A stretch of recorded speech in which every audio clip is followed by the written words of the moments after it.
Hey there, folks. Welcome to another episode of our podcast, where we're all about taking control of your life, one mindful moment at a time. If you're new here, I'm your host, Nestle, your unofficial guide to hacking life's pressing challenges. Remember to hit that subscribe button and turn on your notifications so you never miss an episode with us. It's the way you make me feel so good right now. It's the way you make me feel so good.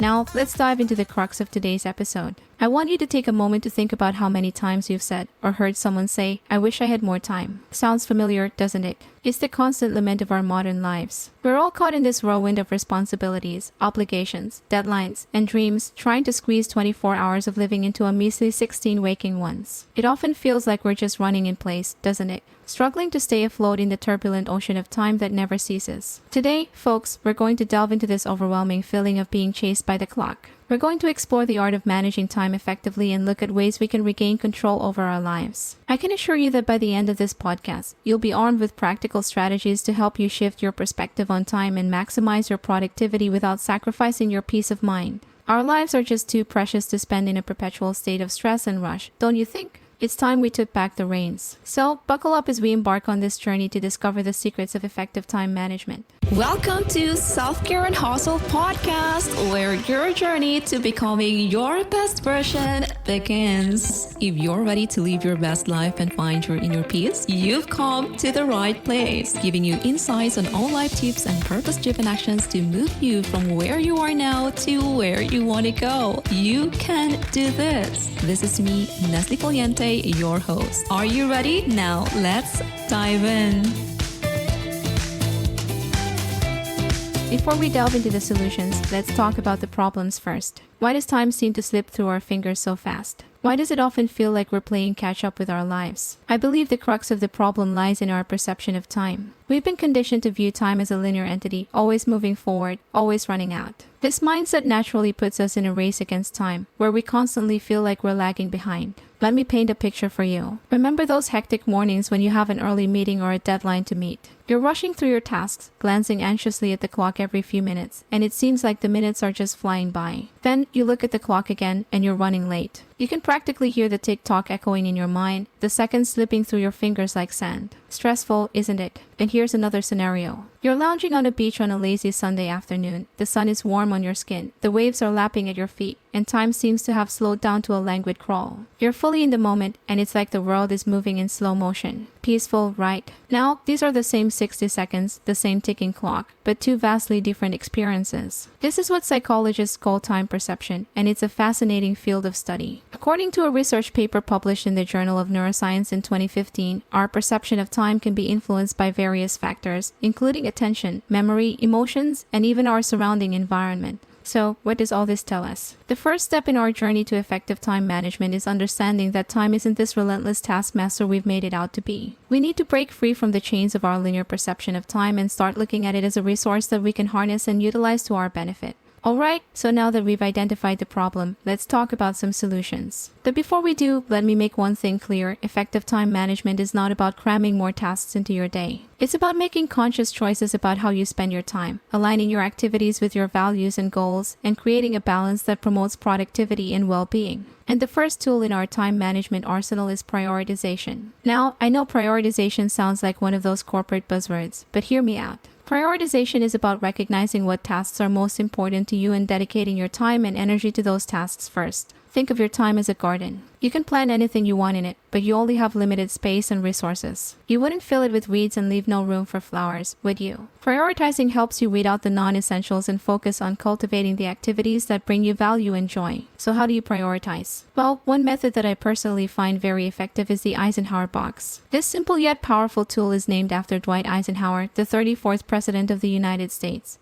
who is known for his incredible productivity. The Eisenhower box divides tasks into 4 categories based on their urgency and importance. The categories are important and urgent, important but not urgent, not important but urgent, and not important and not urgent. It provides a clear framework to help you decide which tasks to focus on, which to schedule for later, which to delegate, and which to eliminate altogether. A study published in the Journal of Consumer Psychology in 2012 suggests that prioritizing tasks can reduce procrastination and increase productivity. It also leads to less stress and higher levels of satisfaction. So, if you've been finding yourself swamped with work and struggling to decide where to focus, the Eisenhower box could be a game changer for you. Another crucial aspect of effective time management is setting realistic goals and breaking them down into manageable tasks. This is what we often refer to as goal setting. We all have dreams and aspirations. We all have those big, ambitious goals that we want to achieve. And that's wonderful. But here's where many of us go wrong. We focus so much on the big picture that we forget about the small steps that will get us there. Setting goals is like planning a road trip.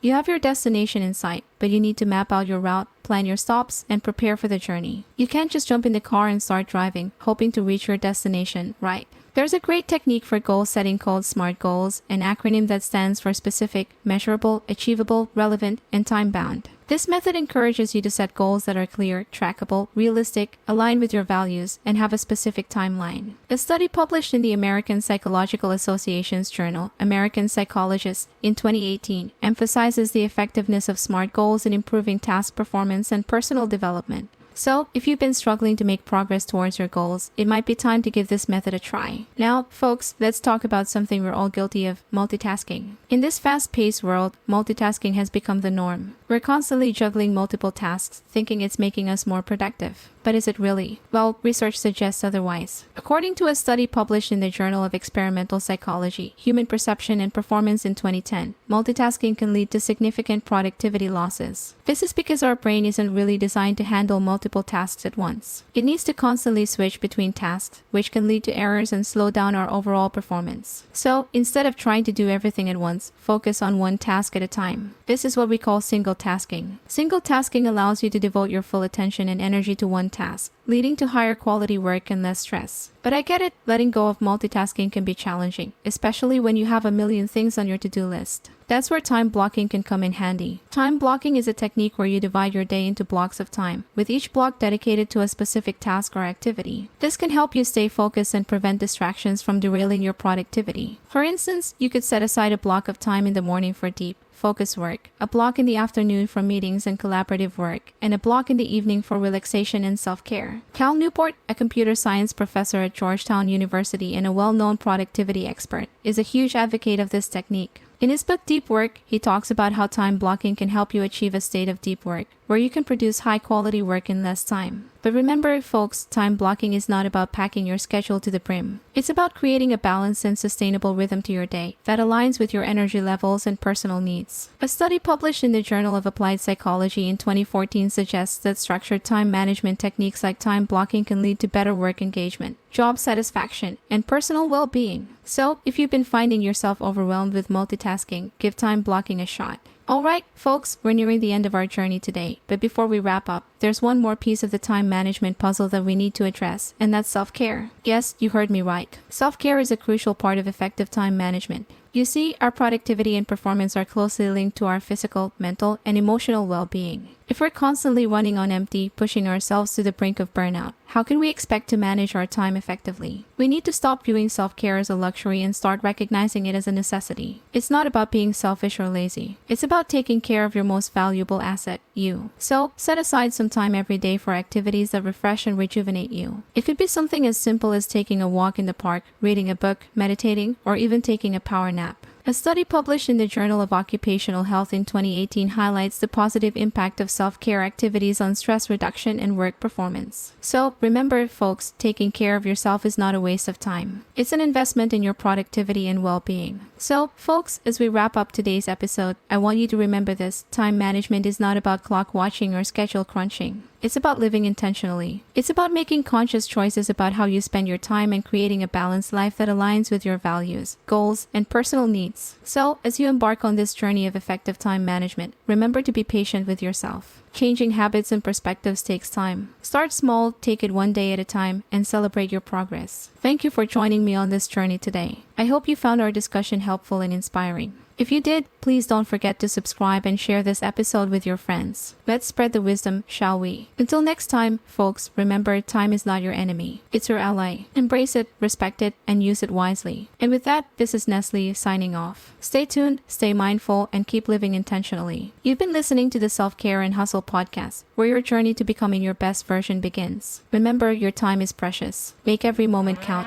Until next time. I was worried you blow my reputation, but I figured it's not on me. Yeah.